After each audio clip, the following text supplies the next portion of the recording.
Las mentes oscuras esconden sus intenciones.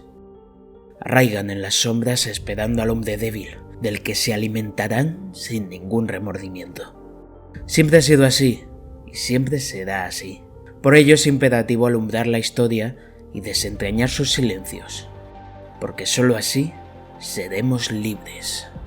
El vídeo de hoy trata precisamente de eso, de mentes oscuras que con sus disparatadas teorías contribuyeron a perpetrar una de las mayores tragedias de la humanidad. Una sociedad secreta que se ha borrado del recuerdo, pero que permeó en el seno de esa atroz ideología llamada nacionalsocialismo. Hoy, en Crónica Sapiens, hablamos de la sociedad Thule y el origen del ocultismo nazi.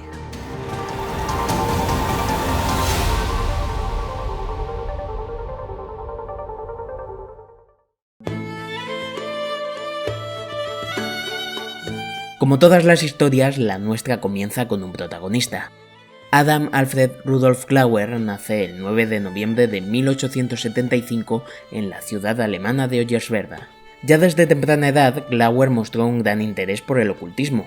Así pues, a la edad de 22 años, viajó a El Cairo, donde conoció distintas doctrinas como la teosofía, la masonería y sobre todo la cultura derviche, una orden musulmana suní que persigue el éxtasis religioso.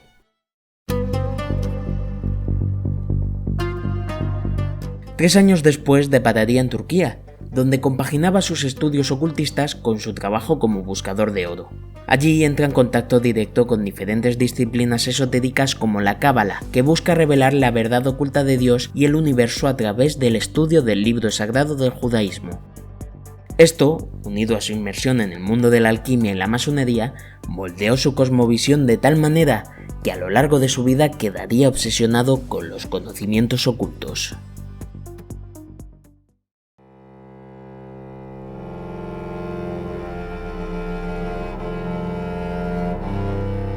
En 1913, tras servir en la Primera Guerra de los Balcanes, fue cuando Glauer estrechó lazos con el esoterismo germano, llegando a formar parte en 1916 de la Orden Germánica. Los postulados de esta sociedad secreta estaban en consonancia con las bases ideológicas de la futura dictadura nazi. La doctrina principal era la ariosofía, un conjunto de creencias surgidas en el siglo XIX que no solo afirmaban la existencia de la raza aria, sino que defendían su superioridad respecto al resto de razas. Según los ariosofistas, esta supuesta raza maestra se habría visto corrompida a lo largo de la historia por el mestizaje y la adopción de religiones semitas como el cristianismo. Todo este ideario caló a fuego en Rudolf Glauer, que acabó convirtiéndose en el líder de la orden en Baviera. Pero esto no era suficiente para él.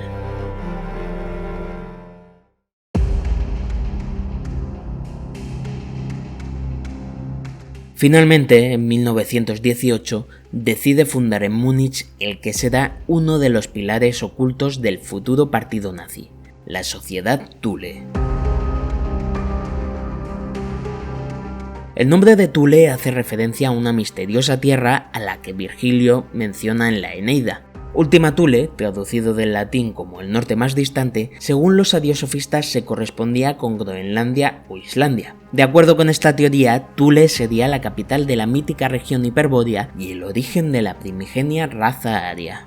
Esta no era la única creencia descabellada que los miembros de la sociedad defendían. También creían en la teoría de la intratierra, según la cual nuestro planeta era hueco y en su interior se podían encontrar civilizaciones mucho más avanzadas a las del momento. Se estima que la sociedad Thule llegó a alcanzar los 2000 miembros, aunque muchos de ellos no estaban tan interesados en el ocultismo como en el antisemitismo y el anticomunismo. De hecho, la acción política se convertiría pronto en el eje central de la organización, llegando a comprar un semanario llamado El Observatorio de Múnich para hacer proselitismo de su ideario. Algunos de sus miembros incluso cruzaron más allá de la simple propaganda, como es el caso de Anton Bonarko Aupali, que el 21 de febrero de 1919 atentó contra la vida de Kurt Eisner, primer ministro de la República Soviética de Baviera. El gobierno de Baviera acusó a algunos de los miembros de la sociedad de conspirar para dar un golpe de estado. Varios fueron detenidos y ejecutados, por lo que Rudolf Glauer se vio obligado a abandonar la organización y huir a Turquía.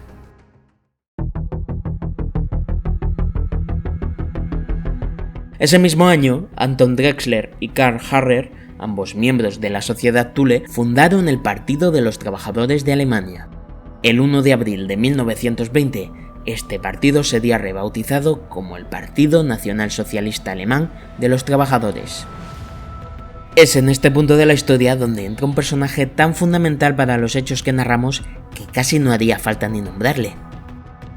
No existe prueba alguna de que Adolf Hitler llegara a ser miembro de la Sociedad Thule, pero su conexión con ella es más que evidente. No solo gran parte de su partido y de su futuro régimen fueron miembros, sino que el propio Hitler adoptó como propios parte de sus postulados en su infame libro Mein Kampf.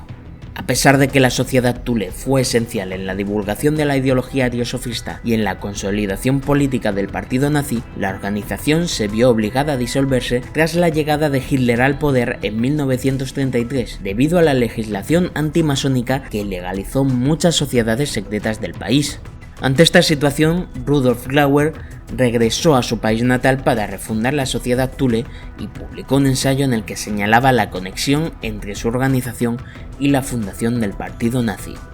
El ensayo fue prohibido y Glauer tuvo que volver a huir de Alemania, pero a pesar de todo, no sería el fin de esta sociedad secreta.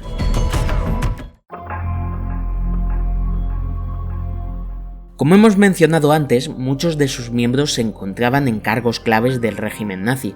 Entre ellos se encuentra Heinrich Himmler, jefe de las SS y mano derecha de Hitler. Es famosa la obsesión de Himmler por el ocultismo y las paraciencias, obsesión que le llevó a fundar en 1935 la Sociedad para la Investigación y Enseñanza sobre la Herencia Ancestral Alemana, más conocida como Ahnenerbe. En un principio, la entidad fue fundada como un instituto de estudios antropológicos, aunque en 1940 sería integrada a las SS como parte de su sección de investigación. Su objetivo principal era encontrar pruebas arqueológicas que demostraran las teorías ariosofistas defendidas por la Sociedad Thule. De hecho, en 1938, la Ahnenerbe organizó una expedición al Tíbet para buscar los orígenes de la raza nórdica y establecer una conexión entre los habitantes tibetanos y las primeras poblaciones indoeuropeas. También se tiene evidencia de que la Ahnenerbe realizó investigaciones en el Cáucaso con el fin de demostrar la relación entre los antiguos godos y alanos con las construcciones megalíticas prehistóricas de la zona. Pero los delirios de esta organización no se quedarían ahí. Una de sus tesis más rocambolescas era la teoría del hielo mundial, que explicaba que en el principio de los tiempos varias lunas de hielo orbitaban alrededor de la Tierra, hasta que éstas chocaron contra nuestro planeta, provocando grandes cataclismos. Además, proponía que esta catástrofe habría provocado el hundimiento de la Atlántida, cuyos pocos supervivientes eran los ancestros de los arios. Sobra decir que estas teorías no tienen ningún fundamento científico ni lógico, pero eso no impidió que el régimen del Tercer Reich financiara sus investigaciones, o al menos hasta el comienzo de la guerra. Precisamente, el estallido de la Segunda Guerra Mundial provocó la suspensión de una ambiciosa expedición a Bolivia dirigida por Edmund Kiss. Este pseudoarqueólogo había dedicado gran parte de su carrera a estudiar las ruinas de Tiahuanaco, que eran restos de una antigua civilización andina anterior a la llegada de los incas. Kiss defendía que Tiahuanaco era en realidad obra de una ancestral cultura nórdica a medio camino entre los atlantes y los arios que habría llegado al continente americano milenios atrás para establecer colonias. Por supuesto, esto no era más que un disparate pseudocientífico de carácter propagandístico.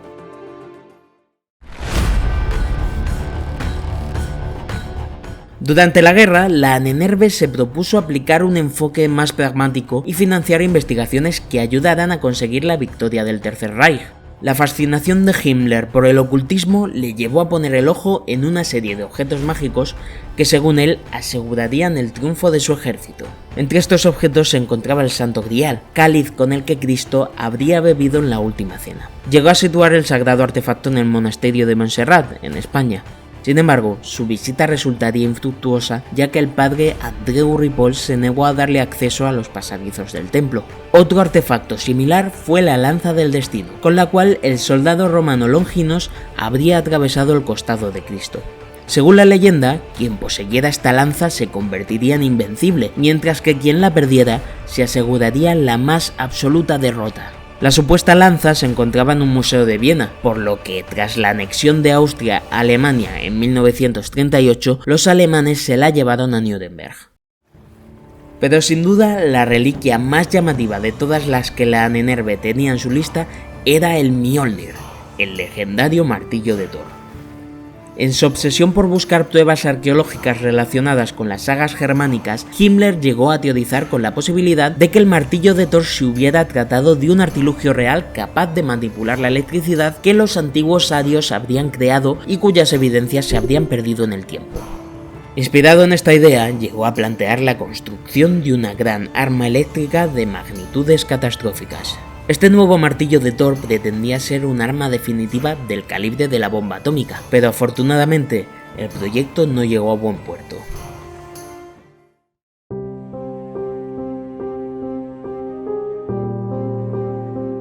Tras la devastación total de Europa y la pérdida de millones de vidas humanas, la Segunda Guerra Mundial llega a su fin el 2 de septiembre de 1945. El régimen nazi había sido derrotado, no sin antes cometer algunas de las mayores atrocidades de la historia. La Ahnenerbe no solo había participado en el plano ideológico, pues en los juicios de Nuremberg se pudo demostrar que esta organización había colaborado en una serie de experimentos ilegales con humanos, por lo que fue disuelta tras ser catalogada como organización criminal. Si hay algo que la historia nos enseña, es que nunca hay que subestimar lo contagiosa que es la locura. Incluso las más descabelladas y ocultas ideas pueden infectar la sociedad hasta desembocar en actos terribles. Si te ha gustado este vídeo, dale a like y compártelo. Y si quieres ver más vídeos como este, suscríbete a nuestro canal de YouTube y síguenos en redes sociales. En Crónicas Sapiens descubrirás la historia más fascinante de todos los tiempos.